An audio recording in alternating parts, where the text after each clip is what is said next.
시편 22편 들어가겠습니다. 22편 1절부터 오늘은 8절까지만 보겠습니다. 나의 하나님 어찌하여 주께서는 나를 버리셨나이까? 어찌하여 나를 돕지 아니하시며 나의 신호하는 말들을 멀리 하시나이까? 오 나의 하나님, 내가 낮 동안에 부르짖으나 주께서 듣지 아니하시며 밤 동안에도 내가 잠잠하지 아니하니이다.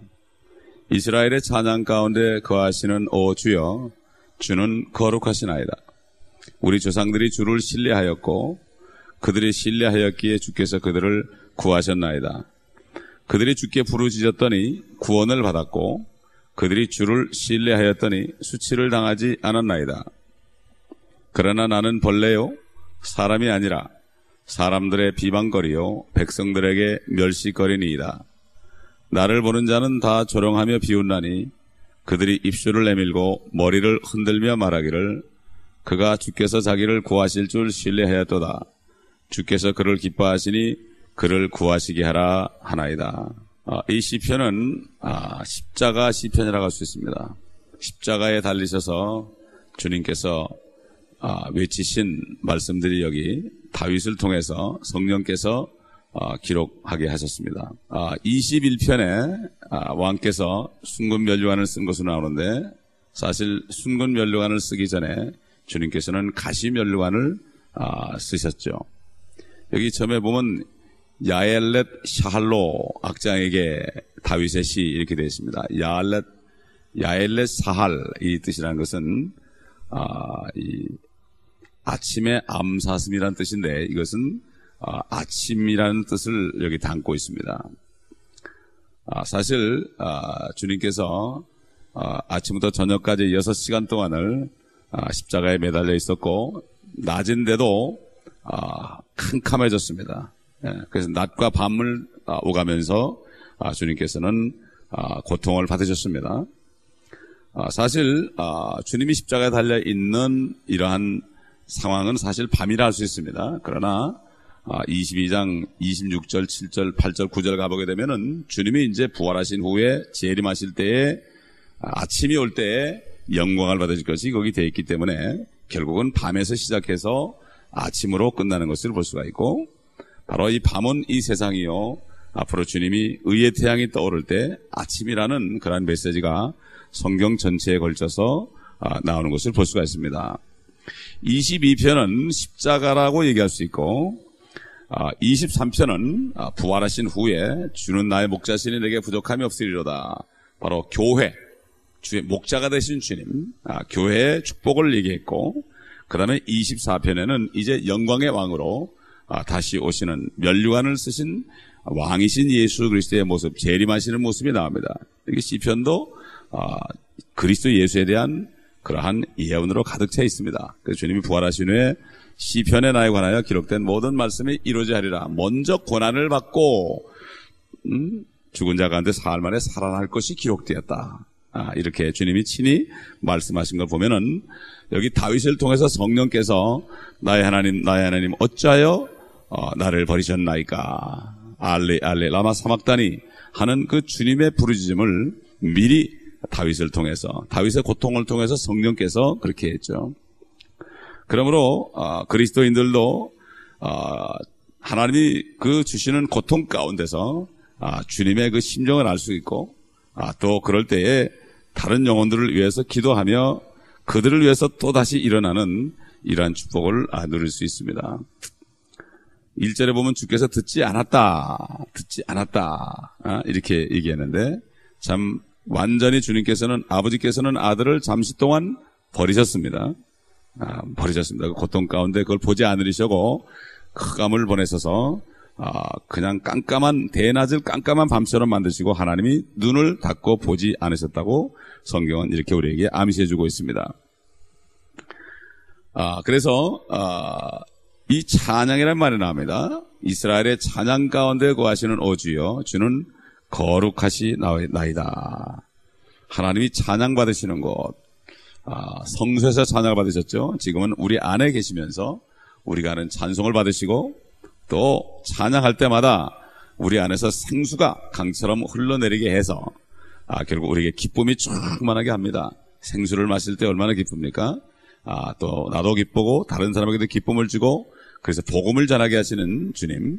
찬양 가운데 주님이 거하신다. 이스라엘의 찬양 가운데 거하신다. 그 4절 5절 보면은 이스라엘 민족들이 범죄하고 그럴 때마다 부르짖을 때마다 하나님이 불쌍히 여기고 구원을 해줬습니다. 그런데 6절에 가보니까 그러나 나는 벌레요 사람이 아니라 사람들의 비방거리요 백성들에게 멸시거리니이다. 결국 우리 때문에 우리 주님을 십자가에서 내려오게 하지 아니하시고 끝까지 귀를 막고 듣지 아니하셨다고 이렇게 말씀하고 있습니다. 바로 우리가 부르짖어도 구원받을 길이 없는데 주님께서 우리 자리에 거기에서 참 벌레처럼 십자가에 돌아가셨다. 이 벌레라는 것은 붉은 색깔의 구더기의 그러한 형체를 여기 벌레라고 했습니다. 원래 뜻이 그렇습니다. 마가복음 9장 44절에 보게 되면은 주님께서 지옥에 관해서 얘기할 때 그들의 벌레도 죽지 않는다. 그들의 벌레다. 그들의 벌레, 믿지 않는 자들의 벌레다. 결국은 우리는 주님이 벌레가 돼가지고 죽으셨기 때문에 우리가 벌레가 되지 않습니다. 그러나 이 예수 그리스도를 믿지 않는 사람은 그들의 몸이 벌레처럼 됩니다. 벌레라는 건 붉은 구더기라는 것은 붉은 용을 얘기합니다. 붉은 용을 따라가는 사람, 결국 붉은 용처럼 작은 용 같은 구더기가 되지요. 그래서 주님께서는 그들의 벌레도 죽지 않는다. 개역에 보면 그냥 구더기도 죽지 않는다 그랬지만은 킹제임스 보면 그들의 벌레도 죽지 않는다. 우리는 벌레같이 죽으신 예수 그리스도를 믿었기 때문에 우리는 벌레 같은 형상으로 변하지 않고 오히려 영광 받으신 그리스도의 형체를 변한다고 사도 바울을 통하여 또 사도 요한을 통하여 그리고 일찍이 다윗을 통하여 내가 깰 때 주의 모습으로 만족하리이다. 이렇게 성경에서 우리에게 말씀해주고 있는 것입니다. 그 어떤 사람이 그 죽음의 문턱 저편이라 Beyond Death Door라는 그런 책을 쓴 사람이 있는데 그 사람이 그 혼수 상태에 있는 사람에게 심폐기능 소생술을 썼다고 그래요. 난 이게 잘 뭔지 모르겠지만 소생술을 썼을 때 그가 잠깐 동안 정신이 들어가지고 이렇게 외쳤다고 그래요. 나를 보내지 마세요. 나 좀 꽉 붙잡아 주세요. 저 아래에는 붉은 뱀들이 있어요. 이렇게 얘기했다는 거예요. 그래서 많은 사람들이 그 뱀이 있는 지옥을 또 본 사람이 많이 있어요. 우리 김강만 장로님 어머님도 뱀 있는 지옥을 보셨대요. 그리고서 불교에서 확 돌이켜 따라온 거예요. 그리고 믿지 않은 남편이 거기에 있는 것을 봤을 때 그분이 그냥 정이 뚝 떨어지더라는 거예요. 참 얼마나 열심히 믿으신지 몰라요. 이 붉은 색깔의 뱀들이 실제 있다고 그래요. 페루에 있는데 그 죽은 화산들 내부에 그 구리광산이라는 곳에서 발견되는데 섭씨 65도가 넘는 뜨거운 온도에서 살고 있다고 합니다. 우리가 본문을 통해서 우리가 좀 조금 상고해 볼 게 있는데 첫째로 그리스도께서는 자신이 벌레라고 말씀하실 뿐만 아니라 뱀이라고도 하죠. 요한복음 3장 14절 보면은 모세가 광야에서 뱀을 들어 올린 것처럼 인자도 들려 올려져야 하리니 이는 그를 믿는 자마다 멸망치 않고 영생을 얻게 하려 함이라. 이스라엘 민족들이 주님 앞에 원망할 때 신광야에 왔을 때 원망할 때 하나님께서 불뱀을 보내서 다 물에 죽였습니다. 그때 그들이 모세 앞에 와서 모세와 하나님께 회개할 때 하나님께서는 모세에게 노소로 된 불뱀의 형상을 만들어서 장대에 매달아 그것을 쳐다본 사람이 살 것이다. 그래서 주님이 그걸 얘기한 거죠. 장대는 나무로 된 장대입니다. 나무의 저주의 십자가, 나무에 달린 자마다 저주받은 자고 그랬습니다.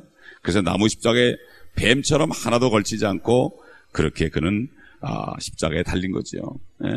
그는 자신을 벌레 또 자신을 뱀이라고까지 해요. 벌레와 뱀은 통하는 거죠. 그래서 요한계시록 12장 보면은 옛 뱀 곧 사탄이라고도 하고 마귀라고도 하는 큰 용이 내어 쫓겼다. 이렇게 말씀한 것을 우리가 볼 수가 있는 것입니다. 그래서 보면은 그 병원 마크가 보면은 그 나무에 뱀이 주렁주렁 감고 있는 그런 모습이 있어요. 그래서 거기서 나온 거예요. 치료. 죽은 자가 살아나고 병이 치료받는 그러한 것을 나무에 뱀이 칭칭 감고 있는 형태. 군대에서도 의무 병과에 보면 그 의무 마크가 그렇게 되어 있습니다. 이것이 바로 성경에서 나온 거죠. 미국이라는 나라에서 만드는 거죠, 다. 그래서 아까 말한 대로 두 번째로 그 마가복음 9장 44절의 벌레는 사람들이 벌레로 변한 것이다. 이런 것이고, 세 번째로 주님께서 이렇게 얘기했죠. 마태복음 16장 26절에 사람이 온 세상을 얻고도 자신의 혼을 잃어버린다면 그 사람에게 무슨 유익이 있으리요? 이렇게 말씀하시죠. 그 혼을 잃어버린다. 소울을 잃어버린다. 그럼 혼을 잃어버린다는 건 뭐냐? 혼을 가지고 있다가 빼앗긴 걸 얘기하죠. 빼앗기는 거예요. 네? 우리 혼은 내 본체입니다. 이 혼이 몸과 함께 주님의 형상으로 변해야 되는데 이걸 뺏기게 되면 벌레가 되는 거죠.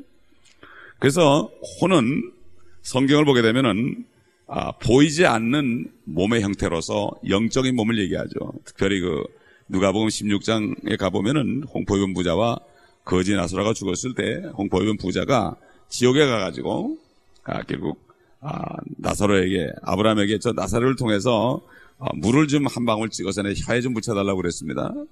그 몸은 분명히 지옥에 무덤에 가 썩고 있는데 혼이 결국 한 혼은 아브라함의 품에 가 있고 또 부자의 혼은 지옥에서 가서 그렇게 이 얘기하는 것을 볼 수 있죠. 그걸 보게 되면은 또 요한계시록 6장에도 보면은 환란 때 목이 잘린 순교자들이 하나님께 막 그냥 원수를 갚아달라고 말하는 장면이 나오죠.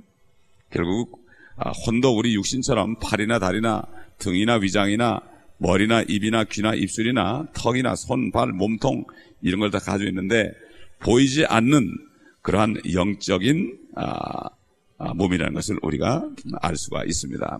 이사야서 53장의 10절에 보면은 십자가에서 주님의 혼은 속죄제물이었다. 주님의 혼을 속죄제물로 드렸기 때문에 우리 혼이 지옥 가지 않는 것이다. 그래서 자기의 혼을 부어 죽음에 이르게 하셨다. 이렇게 얘기했습니다.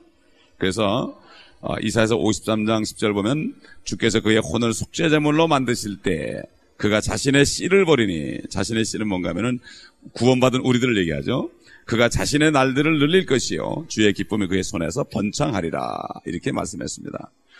고린도후서 5장 21절에 보게 되면은 그분은 우리를 위해서 죄가 되셨다. 죄 자체가 죄 덩어리가 되셨다. 침례인 요한은 요한복음 1장 29절에 그분은 세상 죄를 제거하는 하나님의 어린 양이다. 이렇게 얘기했죠. 그래서 주님께서는 뱀의 화신이 돼서 결국은 우리를 위해 저주가 되셨다. 결국은 죄의 전형이 되셨고 결국 주님이 마귀의 위치를 취한 거죠. 우리 대신에 말이죠. 우리는 마귀와 함께 죽어야 되는데 마귀의 위치를 취한 거죠. 결국 주님께서는 이 세상의 죄를 가지고 온 그러한 존재, 그 존재에 갇힌 죄까지도 책임을 지셨죠. 그래서 그를 따라가던 우리들이 결국은 구원을 받게 된 거죠. 결국 주님께서 십자가에 달려서 신음하는 소리는 바로 이러한 마음을 가지고 우리의 형벌을 다 받으시는 그런 마음이요. 또 이것이 바로 겟세마네 동산에서 주님이 이 잔을 좀 받지 않을 수 없습니까? 이렇게 고통 속에서 하시는 그 잔을 얘기합니다. 그 잔을 얘기하는 거예요. 그 잔 속에는 모든 사람들의 죄가 다 들어있습니다. 다 들어있는 거예요. 얼마나 쓰겠습니까? 우리가 그 잔이 어떤 형태로 보이는지 모르겠지만 주님은 분명히 잔이 나타나서 그 잔을 내게서 좀 돌이켜달라고 말씀했지만 결국은 나의 원대로 마옵시고 아버지의 뜻대로 하옵소서 이렇게 주님이 기도하시고 모든 잔을 다 마신 겁니다. 그래서 우리가 만찬을 할 때 그 잔을 마시는 거, 우리는 그 죄의 잔을 마시는 게 아니라 그 죄를 용서해 주신 그 피의 잔, 피를 상징하는 포도즙, 혼합된 술이 아니라 순수한 피를 상징하는 포도즙을 우리가 마시는 것입니다. 주님께서는 바리새인들에게 그를 믿지 않는 바리새에게 너희 아비 마귀에서 났다. 결국 주님을 믿지 않는 사람은 그 아비가 마귀입니다. 그러나 주님을 믿는 사람은 하나님께서 아버지가 되는 거죠. 그렇기 때문에 마귀를 따라가는 사람은 그 혼이 마귀처럼 변해서 그 혼을 잃어버리는 것입니다. 잃어버리는 거예요. 이것이 바로 요한복음 3장 16절에 멸망치 않고 저를 믿는 자는 멸망치 않고 그 멸망에 해당됩니다. 그 멸망은 혼을 잃어버린 것이요. 그 다음에 영생은 혼을 찾는 것입니다. 그렇기 때문에 이 주님께서는 모든 조롱을 다 받았습니다. 7절 8절에 보면은 그 십자가 밑에서 이방인들이 로마 군병들이 유대인들이 입을 삐죽거리면서 비웃으면서 자기를 좀 구하게 하라고 말이죠. 이렇게 한평강도도 네가 하나님의 아들이면 너로부터 구원해보라고 이런 참 수치스러운 모욕을 다 받아가시면서 주님께서는 끝까지 우리를 위해서 고난을 견디셨다고 마태, 마가, 누가 복음서에 보면은 다 나와 있습니다. 참 이게 주님도 이런 고통을 당했지만 주님을 따라가며 주님의 말씀에 순종하며 고난받는 성도들 때로는 힘들 때가 많이 있습니다.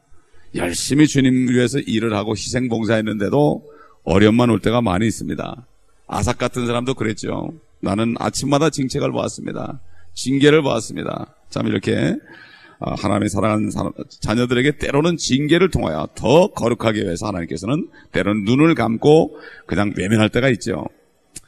그래서 그럴 때마다 하나님의 자녀들 참 정말 하나님의 거룩한 자녀들은 이렇게 기도하죠.